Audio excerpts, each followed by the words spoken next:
Alors, ce soir, je me fais plaisir. Je me suis pris en entrée des patatas bravas. C'est une spécialité espagnole, bien sûr. Donc, voilà, ça n'a pas l'air mauvais.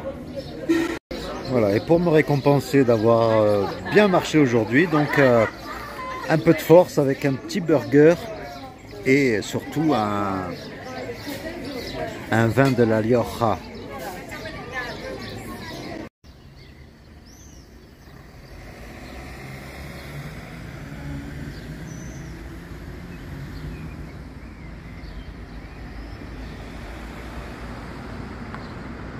Salut, bienvenue dans cette nouvelle vidéo et bienvenue pour les nouveaux venus sur cette chaîne Toff Aventurier qui parle un peu de tout. Et en ce moment, je suis sur les chemins de Saint-Jacques-de-Compostelle et c'est le 50e jour de marche depuis le Puy-en-Velay. Alors aujourd'hui, après l'étape de 30 km de hier, une petite étape, j'évite les grosses étapes 2 jours d'affilée. Donc aujourd'hui, une petite étape d'une vingtaine de kilomètres. Et aujourd'hui, donc, je te présente tout de suite le dénivelé du jour. Comme tu peux le voir, voilà, ça va monter un peu, mais bon, c'est relativement facile aujourd'hui. Et donc, eh ben, tu enfournes ton sac à dos et tes chaussures de marche et on y va. Allez, c'est parti.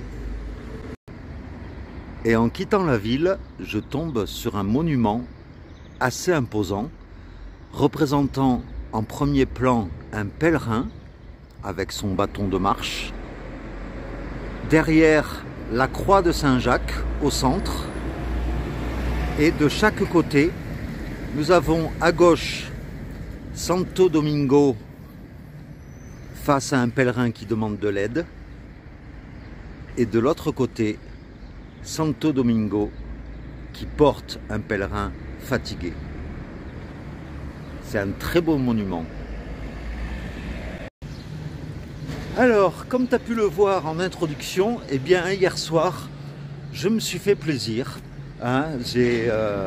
Pour éviter de manger des sandwichs ou des cochonneries le soir, eh bien hier j'ai fait un vrai repas avec des patatas frias en entrée, et puis un bon burger, et puis un milkshake au chocolat, et le tout arrosé d'un bon petit vino tinto de la Rioja. Et donc voilà, je me suis fait plaisir hier.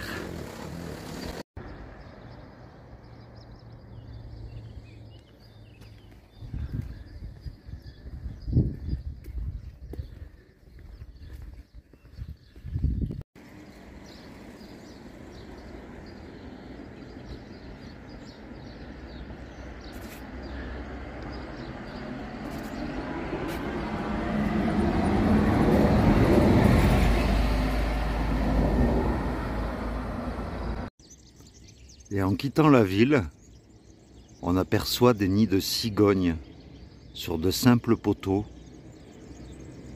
Je suis impressionné comment des nids aussi gros puissent tenir sur de simples petits poteaux comme ça.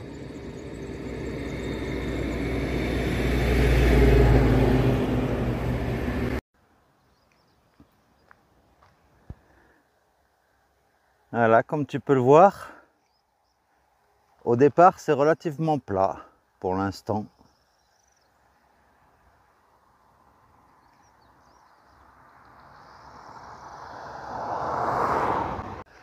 Mais je dois m'en aller, je ne veux plus t'aimer. Mais je dois m'en aller, il faut tout oublier. En haut d'une petite montée, on tombe sur une croix. Et cette croix, en fait, elle commémore un combat du XIVe siècle entre la ville de Santo Domingo de la Calzada et Granon, le village d'après, concernant des terres, en fait. Et donc, à l'époque, Santo Domingo de la Calzada décida que chaque ville, chaque village devait désigner un combattant et ça serait le gagnant du combat qui s'attribuerait en fait les terres en question. Et au final, Santo Domingo de la Calzada décida d'enduire d'huile le combattant de leur village pour que en fait le paysan qui avait été choisi par Granon ne puisse pas gagner, mais au final le paysan gagna, pardon, et donc les terres revint au village de Granon. Voilà, c'est ici que est commémoré donc avec cette Cruz de los Valientes, la croix des vaillants. Là, nous longeons en surplomb une autoroute. Et ce qui est marrant, c'est que le symbole de la coquille Saint-Jacques, en fait, est partout depuis qu'on est rentré en Espagne, même sur les piliers d'un pont.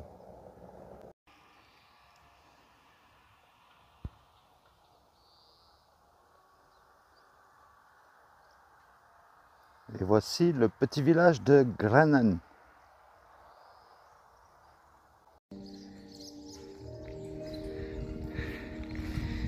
Voilà, bienvenue à Granon, avec une belle fresque dès qu'on rentre dans le village.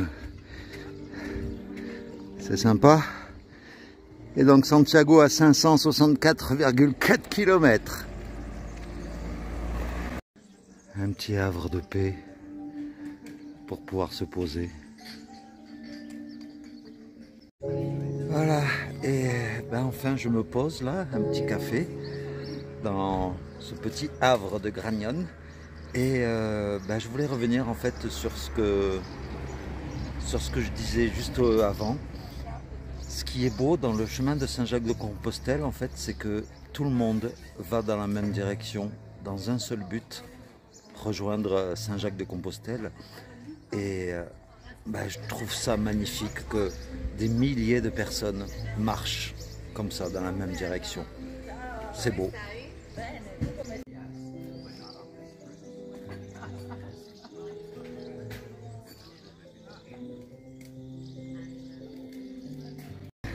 Et un petit jus d'orange frais. Il n'y a rien de mieux pour se redonner des forces. Après cette petite pause, nous traversons donc le village de Granon, tout en ligne droite. C'est souvent caractéristique d'ailleurs des villages espagnols. Une grande ligne droite qui traverse avec des maisons de part et d'autre.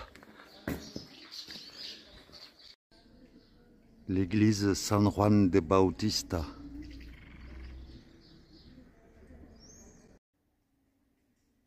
Et voici le retable consacré à Saint Jean. Et ce retable date de 1545. Il y en a beaucoup dans les églises espagnoles de retables ainsi.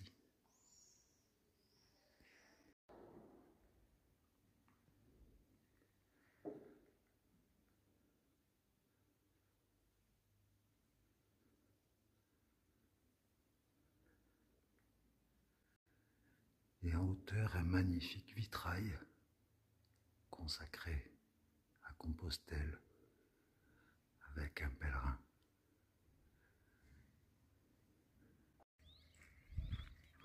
Avant de quitter le village, nous avons un magnifique point de vue sur la suite du Camino Frances qui continue là et puis qui remonte après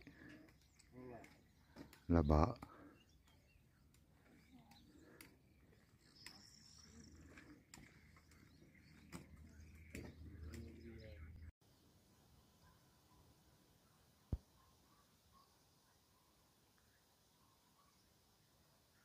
On aperçoit des randonneurs au loin.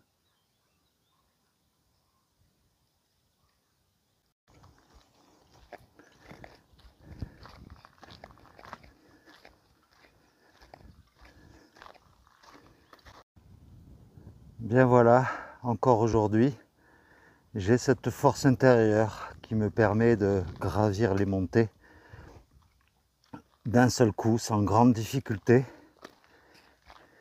Et justement, par rapport à ça, je voulais parler de, ben regarde, la pèlerine qui est derrière moi en fait, bien un simple bonjour et même dans la difficulté de la montée, eh bien cette pèlerine par exemple, et il y en a plein d'autres, te font un large sourire, un sourire rayonnant quand ils te disent bonjour.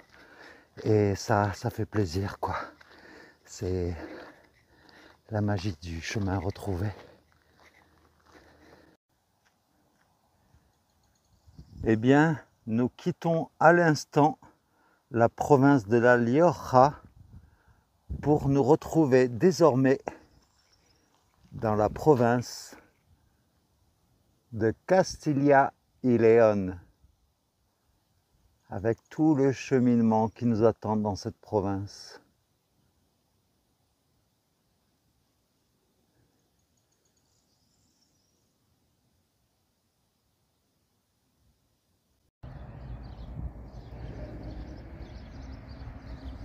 Et nous arrivons dans le petit village de Redesello del Camino.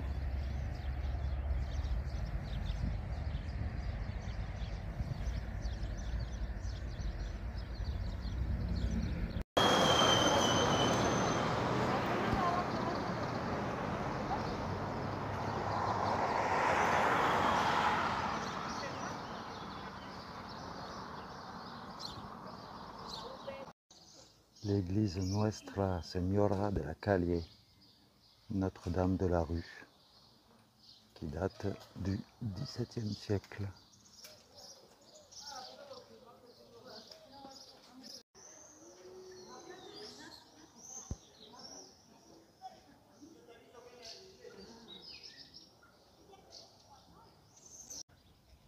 Par contre, une chose est vraie en Espagne, c'est qu'on marche rarement sur le bitume. Même si on longe une route, eh bien, il y a souvent un sentier, comme derrière moi, qui longe la route. Donc, ça fait du bien pour les pieds. Donc, merci les Espagnols pour nous éviter de marcher sur le bitume. Tu vois ce contraste entre la route d'un côté et le chemin de Compostelle de l'autre. Moi, je compare ces deux chemins en fait entre la modernité et un chemin ancestral qui a plus de 1000 ans, sur lequel des pèlerins marchent depuis des centaines d'années vers la même direction. Et eh bien, ce contraste-là me fait dire que, avec la sagesse de l'âge peut-être, eh bien, je m'écarte de plus en plus de la modernité pour me rapprocher plus de choses simples de la vie.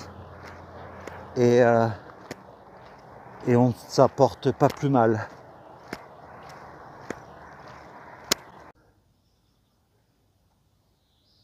Déjà 226 km depuis Saint-Jean-Pied-le-Port.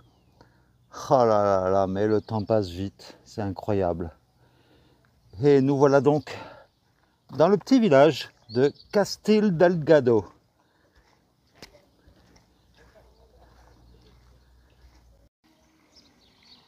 L'église San Pedro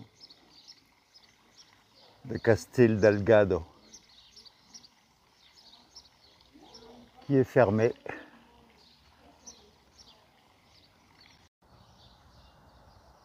L'ermitage Santa Maria del Campo, juste à côté de l'église d'avant.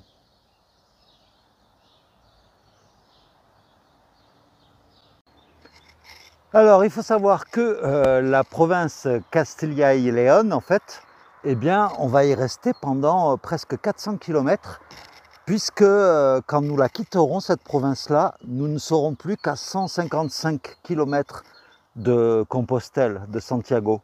Donc, ça va être une grosse partie de notre parcours. Et voilà, le chemin passe à travers encore des travaux de prolongement d'autoroute.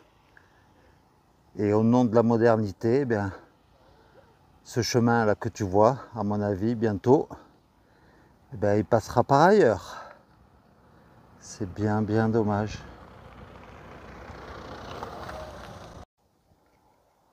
Voilà, pour une soi-disant modernité.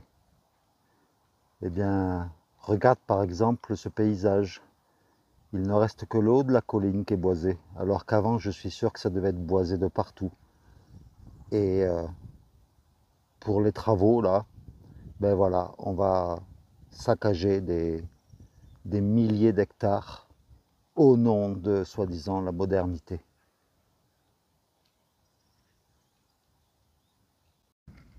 Et justement, par rapport au contraste entre cette modernité et une vie plus simple, je sais que me concernant, par exemple, eh bien, plus je vieillis, alors c'est peut-être la sagesse de l'âge, je ne sais pas, mais je me débarrasse de plus en plus des objets futiles et non indispensables de la vie. Et je peux te dire que je m'en sens beaucoup plus léger. Je me sens, je me sens plus libre et beaucoup plus serein, sache-le. Nous voilà dans le petit village de Viloria de Rioja. C'est le village natal de Domingo Garcia, alias Domingo de la Calzada, l'homme qui a une grande histoire par rapport au chemin de Compostelle. Et il faut savoir que dans l'église du village, c'est là que Santo Domingo, puisqu'il a été sanctifié, a été baptisé dans cette église. Et la particularité de ce village, c'est qu'il y a beaucoup de maisons avec des pans de bois, un peu comme des colombages, comme tu peux le voir là.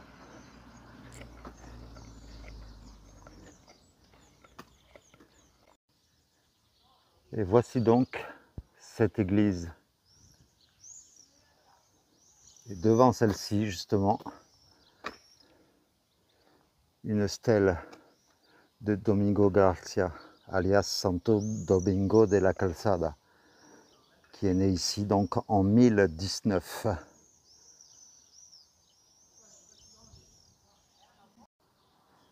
Et donc à cet endroit précis était dressée la maison natale de Domingo de la Calzada. Et alors si tu veux une petite histoire, eh bien il faut juste savoir que Santo Domingo de la Calzada, donc né Domingo Garcia, en fait il a œuvré pour le confort et de meilleures conditions de vie pour les pèlerins sur les chemins de Compostelle. Et ouais, des camions qui traversent le Camino. Et ouais. Voilà, je me pose 5 minutes dans le village de Villamayor del Rio, qui veut dire textuellement la ville principale sur la rivière, alors qu'il n'y a pas de rivière. Ah sinon, hein, pour être vert, c'est vert. Hein. Il y a toutes les teintes de vert.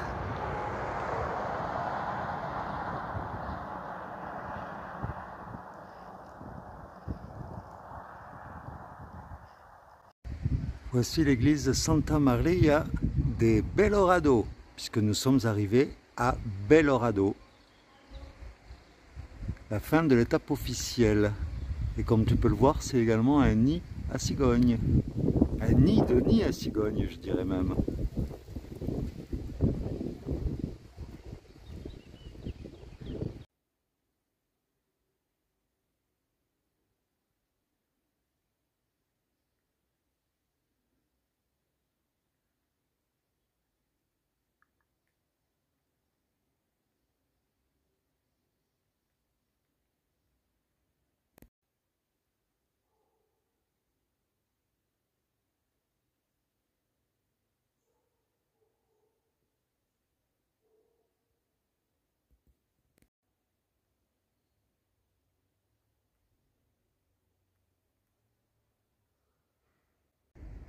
Il y a également de très belles fresques peintes dans le village.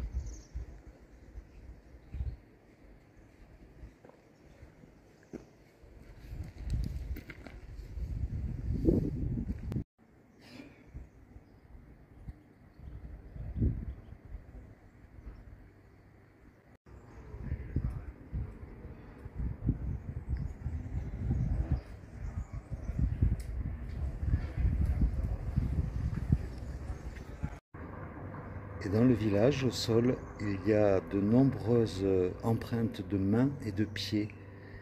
Donc le pied représente le pied du pèlerin et la main, c'est la main tendue, l'hospitalité des habitants de Belorado. Et certaines sont signées de personnalités, que ce soit scientifiques, sportives, un peu comme sur Hollywood Boulevard, quoi. Et il y en a régulièrement sur le sol. Là, il y en a une autre, d'un écrivain apparemment. Enfin voilà quoi.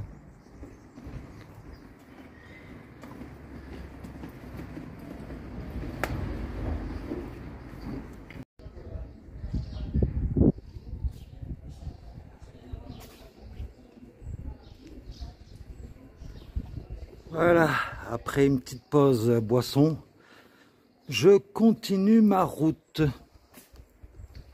Puisque je ne vais pas m'arrêter à Belorado. Ça fait 21 km que je marche. Il est 14h30. Mais je vais continuer un tout petit peu au village d'après.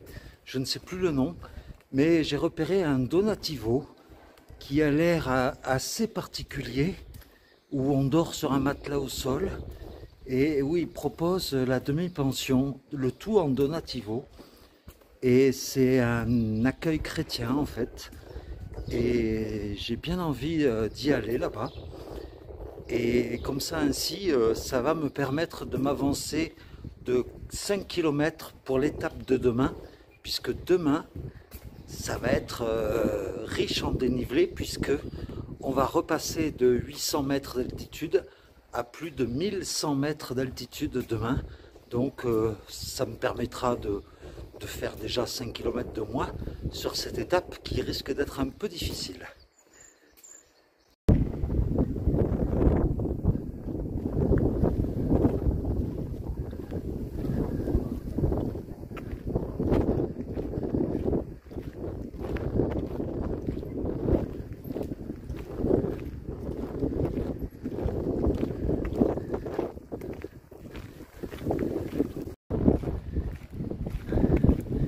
Voilà, le chemin reste toujours très vert de chaque côté.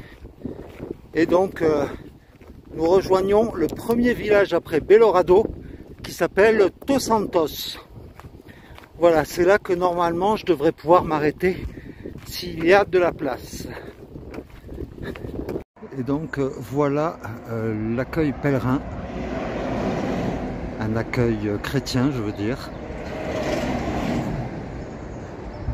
San Francisco de Assis. C'est donc là que je suis.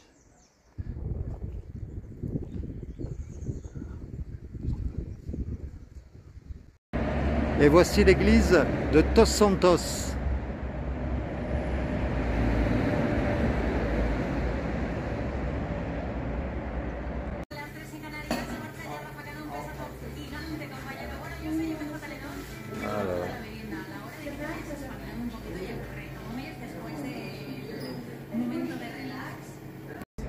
Ah, cette bière, je l'ai bien méritée. Je suis donc arrivé à Tosantos et je peux enfin souffler puisque j'aurais quand même fait aujourd'hui 25 km. Donc c'est pas mal, hein, je trouve.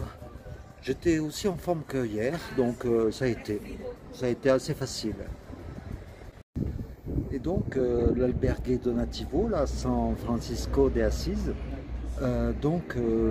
pour dormir, on dort sur des matelas à terre. Bon, ça c'est pas important, le principal c'est d'être à l'abri. Et puis le repas est compris, donc à partir de 6h30. Après, si on veut, il y a une prière après le repas. Et demain matin, en fait, le petit déjeuner est à partir de 6h15, mais on peut partir quand on veut en fait.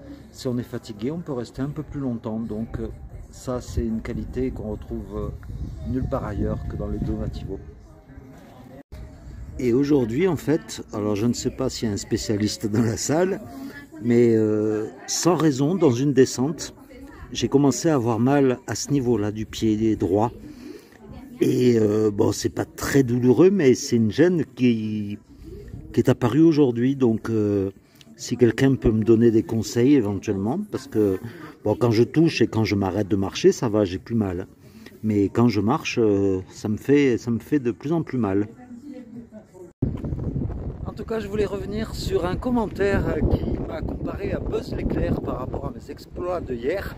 Eh bien, ça tombe bien, parce que Buzz l'éclair, sa réplique culte, c'était « Vers l'infini et au-delà ».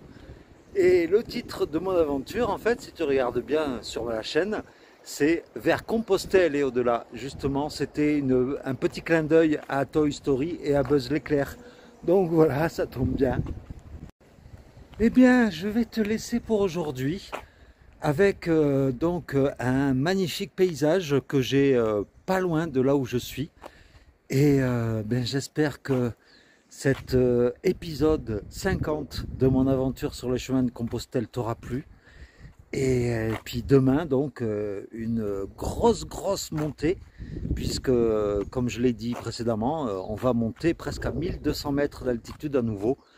Donc presque au même niveau que les Pyrénées, donc t'imagines un peu. Donc c'est pour ça que j'ai bien fait de m'avancer un peu aujourd'hui. Et donc, eh bien, je vais te laisser pour aujourd'hui. Je te fais de gros bisous. Et puis, je te dis à demain alors, pour de nouvelles aventures. Et en plus, dès demain, dans les premiers kilomètres, je fêterai les 1000 kilomètres depuis le Puy-en-Velay. Donc, ça se fête, ça aussi. Voilà, allez, je te fais de gros bisous. À demain. Ciao.